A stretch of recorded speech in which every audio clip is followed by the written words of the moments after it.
Ito ang Presidential Broadcast Service. Radyo Pilipinas. Radyo Publiko Ng bagong Pilipinas para sa bagong Pilipino. Naghahatid ng mahahalagang balita at impormasyon na guugnay ng pamahalaan sa sambayanan. Tulay sa himpapawid ng serbisyo publiko. Radyo Pilipinas. Radyo Publiko. Ang boses ng Pangulo. Sa Iloilo, Radyo Pilipinas. 585 AM. Philippine Standard Time, alas 4. Gikan sa hulot balitaan sa PBS, Radyo Pilipinas, Iloilo. Gintipon sang bugos nga puwersa sa News and Public Affairs Division. Mga pagsaysay sa mga hitabo o aksyon, mga pananawan, kag desisyon, mga hibubunon sang napiktuhan nga sektor, mga dalagpo nga balita diri sa Iloilo. Kag iban nga bahin sang Kabisayan nagkatungdan. Mga balita nga natipon sa sulod sang nagligad nga 24 oras. Inyo mapatian sa Headliners Was. Kagkaroon, yari ang inyo PBS News Team.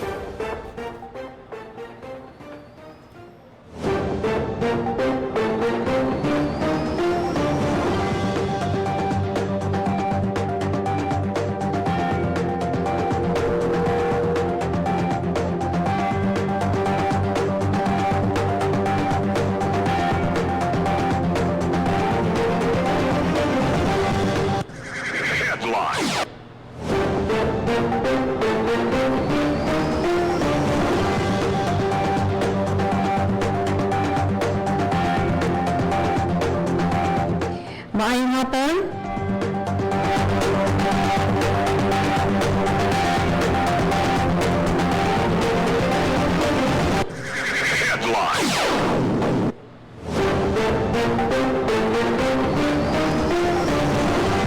Yan yung mga headliners, boss. Nagintipon sa ulot balitaan sa DYWL, Radyo Pilipinas, Iloilo sa buong Biyernes, Mayo 8, 2026.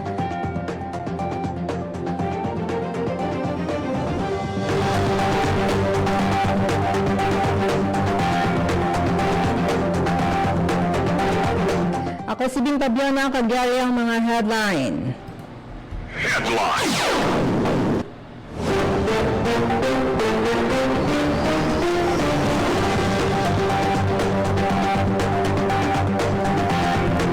February 8, ASEAN Summit formal naging buksan.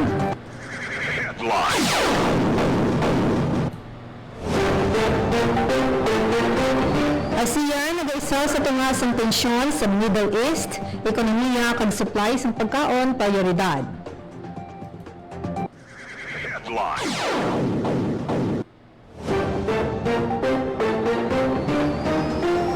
Koordinasyon kag mas mabaskog nga pagpanghanda para mabantayan ang mabakod nga supply sang enerhiya kag pagkaon dapat pabaskogon sang ASEAN, suno kay Presidente Ferdinand Marcos Jr.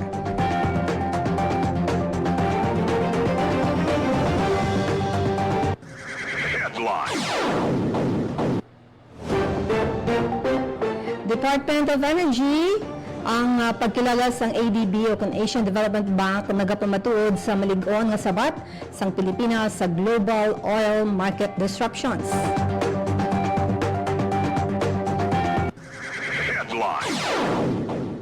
Mabaskog nga kampanya kontra money laundering kag terrorism sa Western Visayas na istoryahan sa mga ahensya sang gobyerno.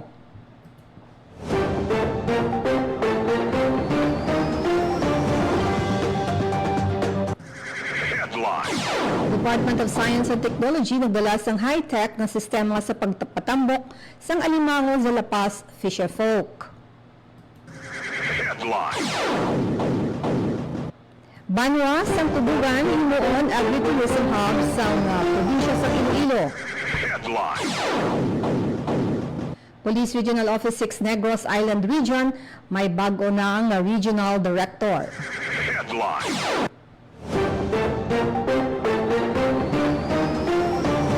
Dugang nga bulk water supply sa Iloilo City, gintanaw nga solusyon sa problema sa water supply sa syudad.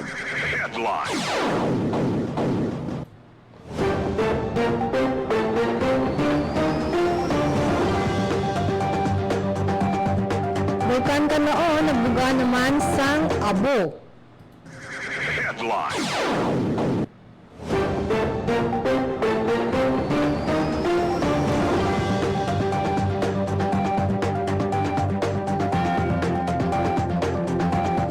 Nanungutuhay ng sektor nagtipon para sa third Renewable Energy Week Expo sa Negros Occidental.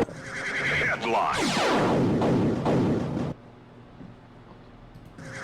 Headline. Sa kaundan sa mga headline, Headline. formal naging buksan ni Presidente Ferdinand R. Marcos Jr. ang ika-48 nga ASEAN Summit sa idalom sa Philippine Chairship. Sa iya pauna nga pahayag, ginhatagan sa pagtamod sa Presidente ang importansya sa pag-isa kag mas madalom nga kooperasyon sa rehiyon. Agud atubangon ang mga panghangkat sa moderno nga panahon. Updanay nga paghulag ang mga leader sang nabagatnan sidlangan Asya para sa mas mabakod, mas mauswag kag mas nagaisa nga ASEAN.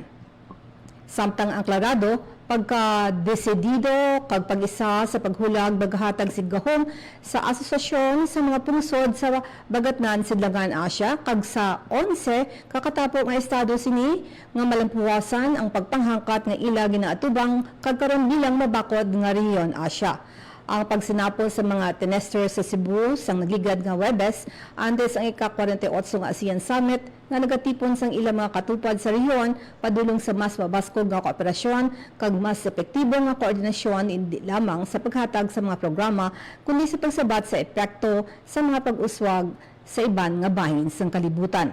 Yari ang kabahin naman sang pag-abi-abi ni Presidente Ferdinand R. Marcos Jr. Distinguished delegates, ladies and gentlemen, friends from across our ASEAN community, good morning. It is my great pleasure to welcome you all to the 48th ASEAN Summit and related meetings here in the Philippines, Queen City of the South, Cebu.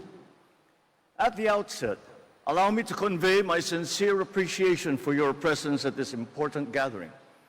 I recognize that each delegation has traveled here despite demanding schedules and pressing responsibilities at home. That you have chosen to be here reflects not only the urgency and significance of the occasion, but also our shared commitment to the enduring values that continue to bind our region together: dialogue, cooperation, and mutual respect. Ladies and gentlemen, it is especially meaningful that we gather in this historic place. As a pre-colonial trading hub, the historic province of Cebu has served as a gateway to our beautiful country. Long before our modern borders existed, Cebu already stood as a crossroads of trade, ideas, and peoples. Half a century ago, Cebu witnessed the birth of Philippine international connectivity, the introduction of a lasting spiritual and cultural heritage, and the beginnings of a major regional hub. 20 years ago, within these very grounds, leaders of our region signed the Cebu Declaration on the blueprint of the ASEAN Charter, which marked significant progress in transforming ASEAN's cooperation framework into a stronger, more coherent institutional architecture, laying the essential groundwork for the eventual signing of the ASEAN Charter in 2007. It is therefore a fitting place for our summit, providing us with a valuable opportunity to advance regional cooperation, economic resilience, and sustainability under the Philippine chairship anchored on the theme, Navigating Our Future Together.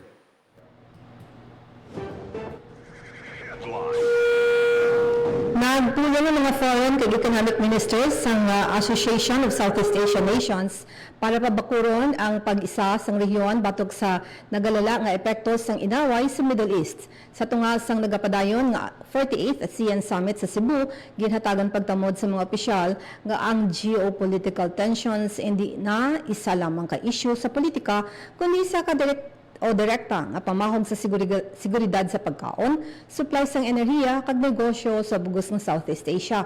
Ginpangunahan ni Foreign Affairs Secretary Teresa Lazaro ang sinapol sa diin sunod sa iya kinahanglan nga mangin forward-looking ang ASEAN sa atubang sang wala sang kapaturan.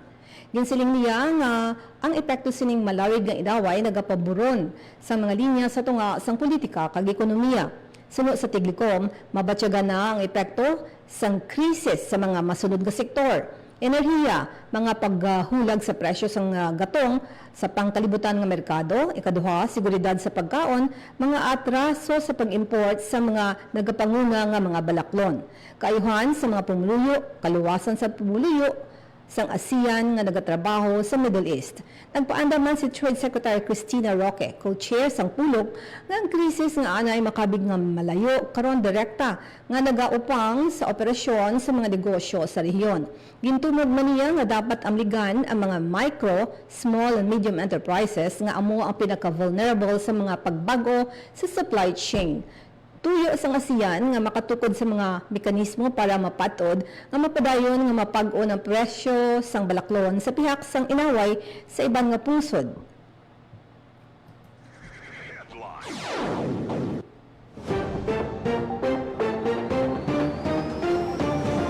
Nagapati naman si Presidente Ferdinand Marcos Jr. nga ang pagbuyloganay isa ka prinsipyo nga dapat halungan kag hakson sa tagsa kakatapos ang ASEAN sa tunga sa mga pagpanghangkat. Ginpatag sa Presidente nga sa sulod sa madamong nga dekada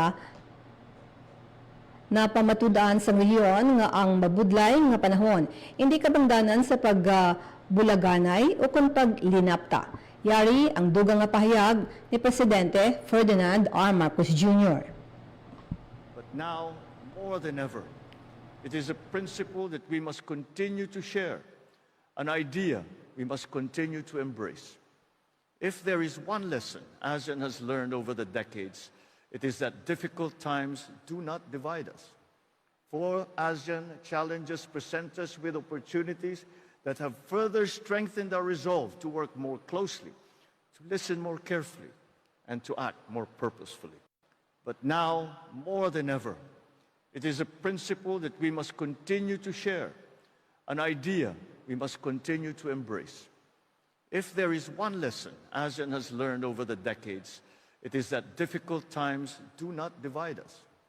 For ASEAN, challenges present us with opportunities that have further strengthened our resolve to work more closely, to listen more carefully, and to act more purposefully.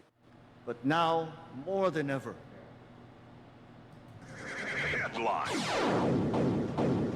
Ginhatagan pagtamod ni Presidente Ferdinand R. Marcos Jr. nga para mapatuod ang seguridad kag kabakod sa supply sang enerhiya, may mga tikang ang dapat nga himuon. Ang pahayag ginhimo sa Presidente sa pagbukas sang 48th ASEAN Summit Plenary. Kung sa diin ginsiling niya nga kinahanglan magpatuman sa mga tikang pareho sang mas mabakod nga koordinasyon kag pagplastar sang mas mabakod nga pagpanghanda agud masiguro ang oil supply resiliency. Makabulig man siling sang Presidente ang pagpasanyog sang advanced alternatives kag renewable energy sources para maamligan ang ekonomiya gikan sa impact sang Middle East crisis. Serious concern sa ASEAN ginsiling niya ang mangin inaway sa tunga sang US-Israel kontra Iran nga mas ginpalala pa sa mga retaliatory attacks. Ginsiling man sa Presidente nga masiguro ang kabakod sang food security sa tunga sang epekto sa trade and transport nga nag-ugat sa pagsirado sa Straits of Hormuz. Kinahanglan man nga makahuman sa mga kapasidad para mapatod kag magapabilin nga mabaskog ang food system sa rehiyon. Kaupod man sa tatlo ka prioridad nga na-mentionar sa Presidente, amo ang pagsiguro sang kahilwayan sang ASEAN nationals sa bisan diin sila nga bahin sang kalibutan. Yari ang dugang nga pahayag ni Presidente Ferdinand R. Marcos Jr. time of heightened volatility, ASEAN must strengthen coordination and reinforce preparedness, pursue practical collective measures to safeguard a stable energy supply and improve interconnectivity. Second, we must work together to stabilize food security. Third, we must uphold the safety of ASEAN nationals.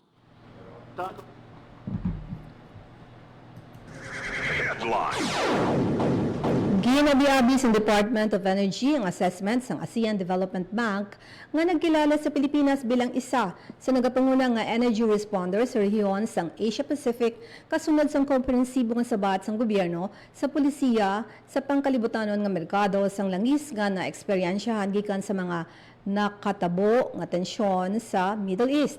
Sa pupumuno ni Presidente Ferdinand R. Marcos Jr. gipatuman sa Pilipinas ang 7 sa 8 ka mayor nga mga sabat sa polisiya nga gintumod sa Asian Development Bank nga nagapakita sa desidido kag koordinado nga pamaagi sang gobyerno sa pag-amlig sa mga konsumidor nga Pilipino kag pagpabaskog sang pungsodnon nga seguridad sa enerhiya. Si Energy Secretary Sharon Garin nagsiling nga ang pagkilala sang ADB nagapamatuod nga ang pungsod wala lamang naghulag sa mga pagkatublag sa pangkalibutan nga merkado sang langis kundi nagsabat nga may pangkahilingagawon, koordinasyon kag estratehiko nga direksyon.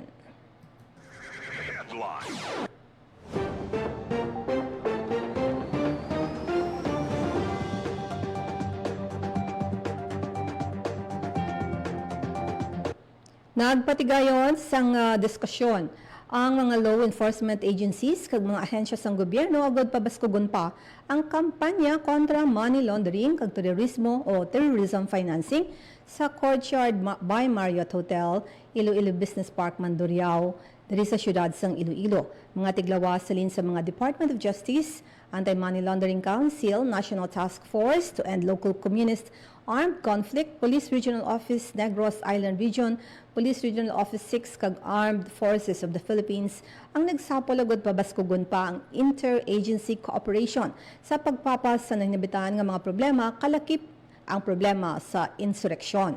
Sa pagbinuligay, komitido ang Police Regional Office 6 sa pagpabaskog sa mga partnership sa ibang nga ahensya gud matapos na ang local communist armed conflict para sa malinong kag matawhay nga komunidad.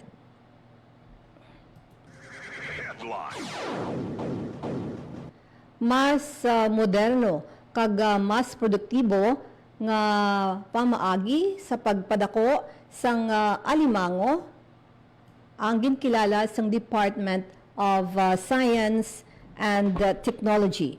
Sa mga dugang nga mga detalye ang report ni Hope Torrichante. Mas moderno kag mas produktibo nga pamaagi sa pagpadako sang alimango ang ginpakilala sa Department of Science and Technology sa mga mangingisda sang Barangay Ingori, La Paz, Iloilo City pinaagi sa paggamit sang vertical crab fattening system nga may recirculating aquaculture system o kon RA technology.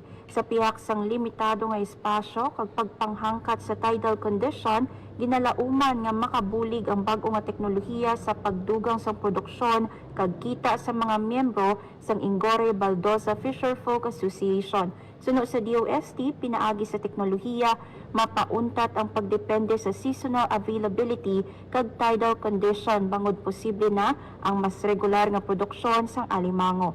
May ara subong sang 100 containers ang asosasyon sa diin ginabutang sa kada container ang kada alimango. Ang proyekto ginapatuman sa idalom sang Community Empowerment through Science and Technology o CONSES program. Kaupod ang suporta sa iban pa nga stakeholders. Para sa Bagong Pilipinas, Hope Torrichante, Radyo Pilipinas, Radyo Publiko. Tubungan o banwasang tubungan himuon agritourism hub sang Iloilo. Yari ang report ni Hope Torrichante. Pinabuligan karon sang Iloilo Provincial Government ang banwa sang Tubungan agud mangin agri-tourism destination sa idalom sang Project Tubong Turismo. Pinaagi sa pagpabaskog sang turismo, agrikultura kag mga lokal nga negosyo sa banwa. Sa ginhiwat nga assessment sang Technical Working Group sang turista sa barangay, programa sang Iloilo Provincial Government ginlibot ang mga target nga lugar sa barangay Igpaho, Igtuble kag Batga para sa posible nga mga tourism attractions kag infrastruktura nga kinanglanon antes ang opisyal nga paglunsar sang proyekto. Lakip sa mga ginaduso nga tourism destination ang mga trails sa Sitio Gamay Danau kag Igpaho proper, ang viewing deck sa likod sang Sitio Danau Tourist Rest Area kag ang rock climbing kag hagdan-hagdan nga hiking trail sang Sitio Magi. Ang Sitio Baldan ang ginalantaw karon nga mangin puloy-an sang nagkalain-lain nga atraksyon kaangay sang Integrated Agricultural Farm, Livestock Multiplier Demo Farm kag Flower Farm. May ara man sang bamboo plantation nga pagatukuron kaupod ang Provincial Environment and Natural Resources Office. Agud mas mangin manami ang eksperyensya sa mga turista sa Banwa, may ipahamtang man nga traditional nipahat o kon bahay kubo sa Sitio Danau. Kabahin man sang proyekto ang pagtukod sang tourism business hub na magahatag sang palangabuyan sa mga indigenous people o kon IP community sa Tubungan, samtang ginapangapinan ang mga cultural heritage sites sa Banwa kaangay sang Cross of Balabago kag Bubon Ibit nga kilala nga sagrado nga panait ritual site sa Barangay Batga. Para sa Bagong Pilipinas, Hope Trichante, Radyo Pilipinas, Radyo Publiko.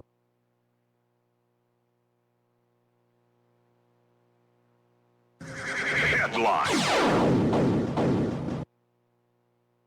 Naglawig sang masobra isa ka oras ang ashing events o kung pagbugas ang abos ang bulkan kanlaon. Inibase naman sa bulletin nga ginpagwas ang Department of Science and Technology FIVOX subong iya nga Biyernes. Sa pareho nga bulletin nagwa nga sa makaligad nga 24 oras 13 ang volcanic earthquake sa bulkan. Nagkip na ang isa ka tremor nga naglawig naman sang 21 minuto. Naglabat naman sa 481 ka tonelada ang asupre nga ginpagwa sang kanlaon sang May 7. Sa gihapon nagbabilin nga sa alert level 2 ang aktibo nga bulkan sang Negros. Headline. May bag-o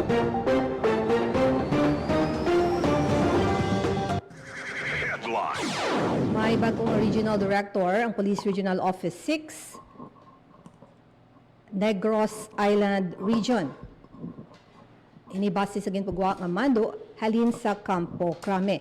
Yari ang report kag detalye upod kay Paul Tarosa.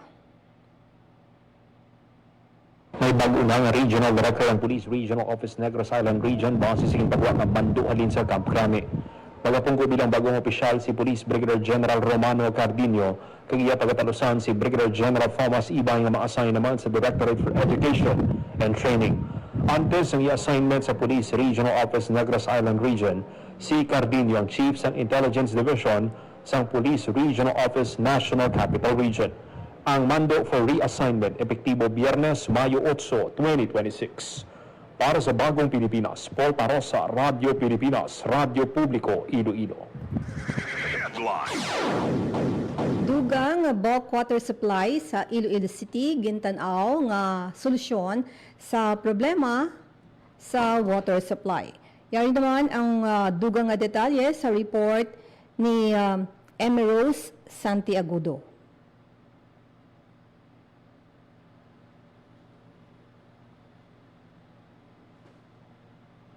Bilang sabat sa problema sa kakulangan sa tubig sa syudad, inatanaw ang posibilidad na tugangan pa ang bulk water supply sa Iloilo City.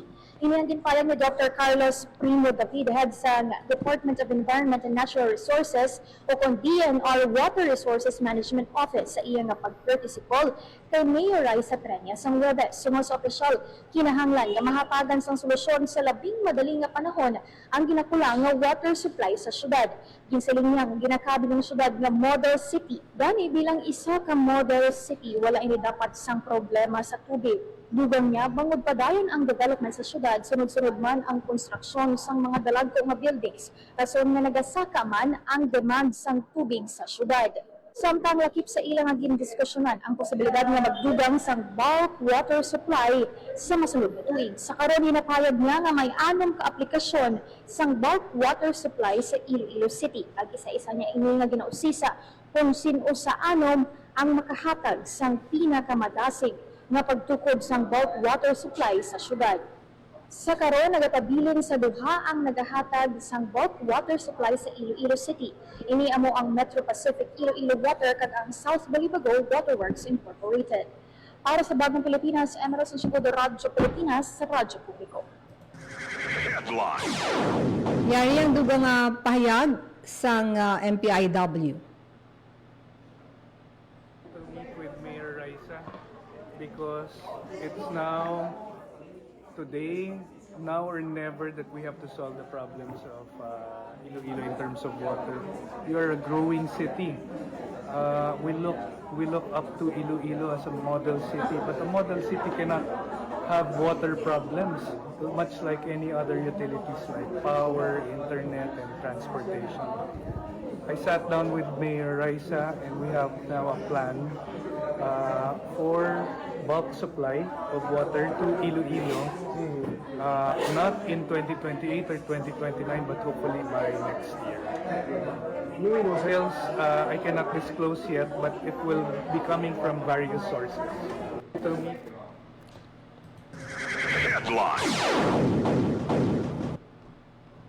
Samtang, nagpahanumdum si Iloilo City Mayor Raisa Trania sa Metro Pacific Iloilo Water sang importansya sa pagsudod sang negatibo o nagkakaigo nga mga proseso kag pagkumpleto sang requirements.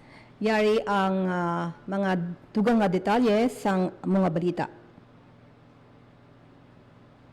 Nagpanundom si Iloilo City Mayor Raisa Trenia sa Metro Pacific Iloilo Water o MPIW sa importansya sa pagsunod sang nagakaigo nga proseso kag pagkumpleto sang requirements may kaangtanan sa 8 ka bulan nga delay sang konstruksyon sang desalination plant sang kumpanya. Sunod sa alkalde ginpausisan niya sa Office of the Building Official o PANOBO ang pag-delay sang proseso sang permit sang MPIW. Kag iya ni baluan nga Marso 26 lang subong nga tuig sang nag-file sang ilang aplikasyon ng MPIW para sa pagtukod sang ilang nga desalination plant kag may kulang pa sila nga dokumento nga kinahanglan pa ma-comply. Dugang niya ang OBO nagahatag man sang technical assistance kag nagsunod sa mandatory safety kag building regulations na hindi mahinulaktawan ang proseso. Sunod sa alkalde, importante na mangin patas kag factual sa paghatag sang impormasyon.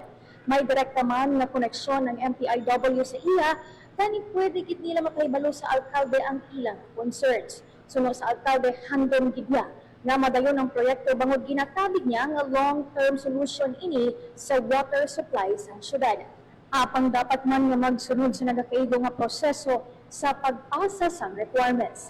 Standing sa datos ng OBO as of May 4, wala pa makapasa sa mga kulang nga requirements ang MPIW base sa ilang ginpadala nga compliance sheet. Una nga nag-abdala ang MPIW sa Iloilo City Council sa consultative meeting sa Committee on Public Utilities sang Miyerkules nga buligan sila ug padasigon ang pagproseso sang ilang nga permits para sa tukuron na 65 million liters per day na desalination plant. Para sa Bagong Pilipinas, Emerald Sanchibudo, Radyo Pilipinas, Radyo Publiko. DepEd kag Pasig City nagpirma sang Memorandum of Agreement para sa konstruksyon sa mga hulot klasihan sa nangytuhay nga barangay sa syudad. Yari ang detalye sa report ni Miriam Grace Erenieta. Nagpirma sa Memorandum of Agreement o MOA ang Department of Education o DepEd kag lokal nga pamunuan sa Pasig City para sa konstruksyon sa mga hulot klasihan sa nangytuhay nga barangay sa syudad sa idalan sa Basic Education Facilities Program o BEFP. Ginpangunahan ng DepEd Assistant Secretary for Human Resource and Organizational Development Aurelio Paulo Bartolome kag City Mayor Stephen Palmares ang pirmahanin sa MOA kaupo sa Office of Undersecretary Peter Irving Corvera kag City Legal Officer Attorney Jomar Jan Chris Alerta sa Makati City. Ginpahayag sa City Government nga ang MOA magapabaskog pa sa partnership sang LGU kag DepEd para sa pagplano kag implementasyon sa school projects lakip ang konstruksyon kag rehabilitasyon sa mga hulot klasihan. Tinutuyo man sang MOA nga sabton ang facility gaps kag himuon ang mga hulot klasihan nga mas conducive area para sa mga estudyante kag manunudlo. Para sa Bagong Pilipinas, Ma'am Grace Aranyata, Radyo Pilipinas, Radyo Publiko.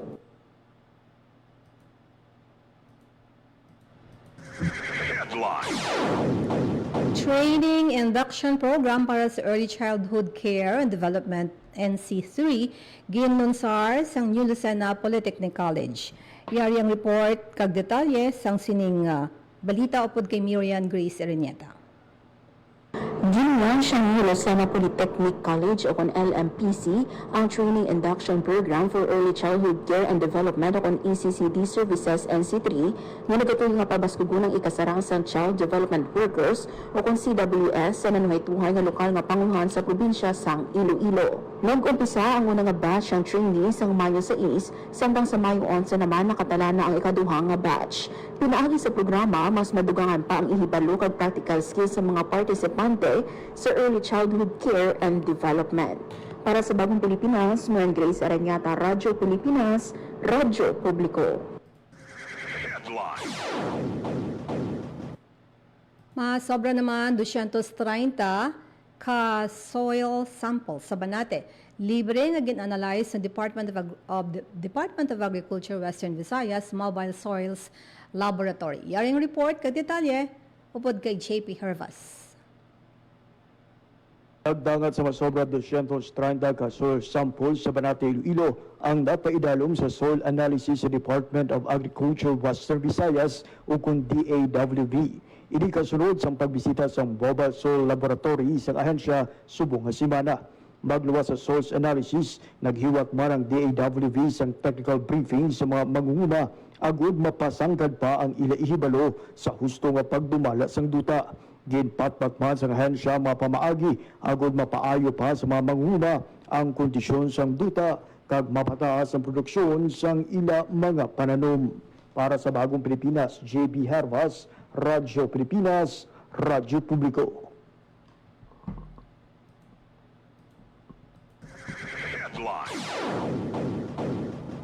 Nagtipon ang nanuhay-tuhay nga sektor para sa 3rd Renewable Energy Week Expo sa Negros Occidental.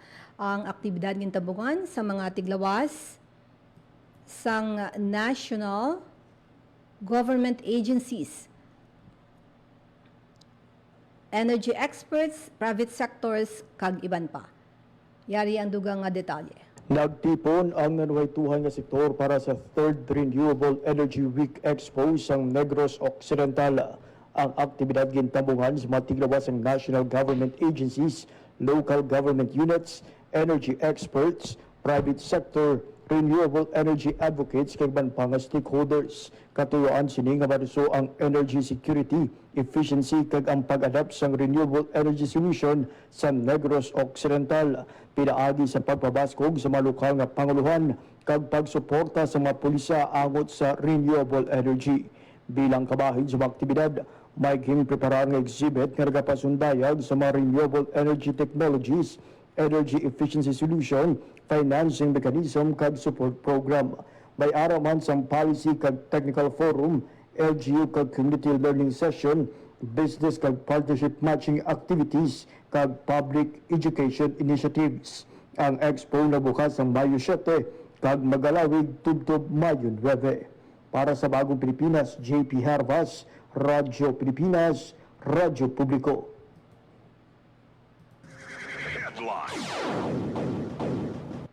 Dunganon nga Youth Hub o Dunganon Youth Hub sa siyudad sang Bago sa bahin sang Negros Occidental ginbendisyonan. Yaring detalye upod kay JP Hervas. Ginhiwat sa bunga Biyernes, Mayo 8 ang pagbedisyon sang Dunganon Youth Hub Library and Co-working Space sang Bago City. Ang pasilidad makitaan sa Bantayan Park sa poblasyon sang syudad. Ini ang gindonar sang Negros Women for Tomorrow Foundation Incorporated kag nagatuyo nga maghatag sa moderno nga lugar para sa pagtuon kag pagbililigay sa mga pamatan-on sang Bago. Ang aktibidad gintabugan ni Bago City Mayor Mayet Havillana kaupod ang pila ka opisyal sang syudad kag sang NWTF. Para sa Bagong Pilipinas, JP Hervas, Radyo Pilipinas, Radyo Publiko. 145 ka pamilya sa siyudad sang Bago nagbaton sang GI sheets gikan sa Office of Civil Defense. Nagbaton nini sa kabugusan nga 1,160 ka GI sheets salin sa Office of Civil Defense Negros Island Region ang 145 kapamilya sa barangay Don George L. Araneta sa siyudad Sambago. Kada pamilya ang nagbaton sang 8 kapanid sang GI sheets bilang bulig sang ahensya agud makapakayo sang ila panimalay ang mga apektado nga pamilya. Ang mga tagbaton, mga apektado sang Bagyo Tino nga naglabay sa probinsya sang November 2025. Nagpabutyag naman sang iya pagpasalamat si Bago City Mayor Mayet Haveliana sang Office of Civil Defense sa padayon nga bulig kag suporta sang ahensya para sa pagbangon sang mga apektado nga pamilya.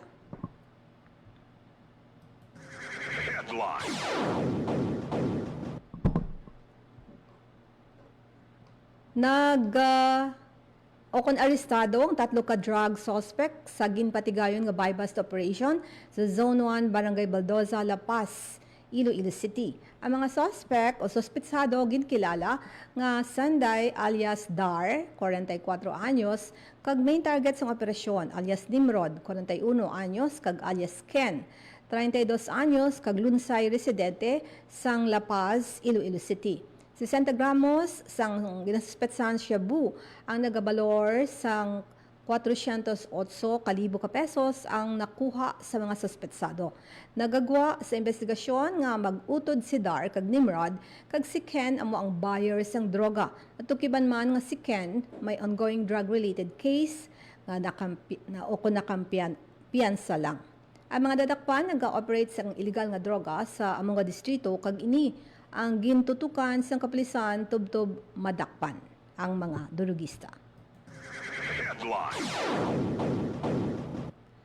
Nagbaton sang masobra na 10 ka football ang banwa sang Ahoy gikan sa Iloilo Provincial Government. Yari naman ang dugang report upod kay Hope Torrichante. Nagbaton sang masobra na 10 ka football ang banwa sang Ahoy gikan sa Iloilo Provincial Government. Ini bilang suporta sa Local Sports Development Initiative sang banwa. Personal nga ginbaton ni Vice Mayor Jet Rojas ang mga footballs kay Provincial Administrator Dr. Raul Banyas. Kadungan sini, ginalauman naman nga mapabaskog ang grassroots football program sa Ahoy kag mahaylo ang aktibo nga partisipasyon sang kabataan sa pahampang kaangay sang football. Para sa Bagong Pilipinas, Hope Trichante, Radyo Pilipinas, Radyo Publiko.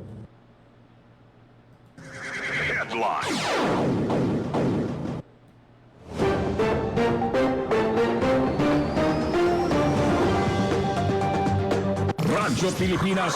Radyo Pilipinas News.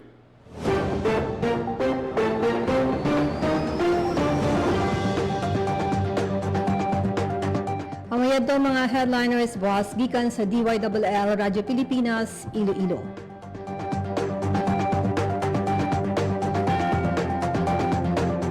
Ako naman ang Yutag Balita, Bing Fabiona, maayong hapon. Ang inyong tulay sa himpapawid ng serbisyo publiko. Ang Presidential Broadcast Service, Radyo Pilipinas, Radyo Publiko. Radyo Pilipinas. Radyo Publiko. Kinilala ng pang-international at prestigyosong Asia Pacific Broadcasting Plus Awards 2025 para sa kategorya ng Government Streaming. Ito ay dahil sa epektibo nitong pagsasanib ng mga tradisyonal na media tulad ng telebisyon, radyo at print para masabayan ang mabilis na pag-inog ng mundo ng digital at social media tungo sa mas epektibong paghahatid ng mahahalaga at napapanahong mga impormasyon sa mamamayang Pilipino. Kinilala rin ang Radyo Pilipinas dahil sa patuloy na pag-akyat ng rating. Ngayon ay matatag sa pang-4 na pwesto sa Mega Manila ayon sa pinakahuling Nielsen Radio Audience Measurement Survey. At sa social media, nakamit ang mahigit 2,000% pagtaas ng bilang ng mga sumusubaybay sa Radyo Pilipinas page sa unang bahagi ng 2025. Patunay ito na ang inyong Radyo Pilipinas Radyo Publiko ay tunay na kaagapay ng inyong pamahalaan sa paghahatid ng serbisyo sa mga mamamayang Pilipino. Mula sa aming lahat, sa ngalan ng inyong pamunuan at mga kawani ng Presidential Broadcast Service, kasama ang inyong mga himpilan ng Radyo Pilipinas sa buong kapuluan. Maraming salamat po sa inyong lahat, sa inyong pagtangkilik at pagkilala. Radyo Pilipinas. Radyo Publiko.